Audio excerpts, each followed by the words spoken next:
جب روح نکلتی ہے تو انسان کا منہ کھل جاتا ہے، ہونٹ کسی بھی قیمت آپس میں چپکے ہوئے رہ نہیں سکتے، روح پیر کو کھینچتی ہوئی اوپر کی طرف آتی ہے۔ جب پھیپھڑوں اور دل تک روح کھینچ لی جاتی ہے اور انسان سانس ایک ہی طرف یعنی باہر ہی چلنے لگتی ہے، یہ وقت ہوتا ہے جب چند لمحوں میں انسان شیطان اور فرشتوں کو دنیا میں اپنے سامنے دیکھتا ہے۔ ایک طرف ابلیس اس کے کان میں کچھ مشورے دیتا ہے تو دوسری طرف اس کی زبان اس کے عمل کے مطابق کچھ الفاظ ادا کرنا چاہتی ہے۔ اگر انسان نیک ہو تو اس کا دماغ اس کی زبان کو کلمہ شہادت کی ہدایت دیتا ہے، اگر انسان کافر ہو، بددین، مشرک یا دنیا پرست ہوتا تو اس کا دماغ کنفیوژن اور ایک عجیب بیت کا شکار ہو کر شیطان کے مشورے کی پیروی کرتا ہے اور بہت ہی مشکل سے کچھ الفاظ زبان سے ادا کر کے نیکی بھرپور کوشش کرتا ہے۔ یہ سب اتنی تیزی ہوتا ہے کہ دماغ کو دنیا کی فضول باتوں کو سوچنے کا موقع ہی نہیں ملتا۔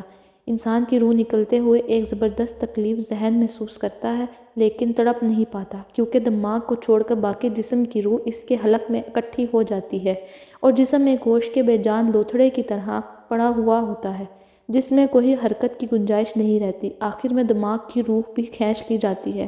آنکھیں روح کو لے جاتے ہوئے دیکھتی ہیں، اس لیے کہ آنکھوں کی پتلیاں اوپر چڑھتی ہیں یا جس سمت فرشتہ روح قبض کر کے جاتا ہے اس سمت کی طرف ہوتی ہیں۔ اس کے بعد انسان کی زندگی کا سفر شروع ہوتا ہے جس میں روح تکلیفوں کے تہہ خانوں سے لے کر آرام کے محلات کی آہٹ محسوس کرنے لگتی ہے، جیسا کہ اس سے وعدہ کیا گیا ہے۔ جو دنیا سے گیا واپس کبھی لوٹا نہیں، صرف اس لیے کہ کیونکہ اس کی روح عالم برزخ کا انتظار کر رہی ہوتی ہے جس میں اس کا ٹھکانہ دے دیا جائے گا۔ اس دنیا میں محسوس ہونے والی طویل مدت ان روحوں کے لیے چند سیکنڈز سے زیادہ نہیں ہوگی، یہاں تک کہ اگر کوئی آج سے کروڑوں سال پہلے ہی کیوں نہ مر چکا ہو، مومن کی روح اس طرح کھینچ لی جاتی ہے جیسے آٹے سے بال نکالا جاتا ہے۔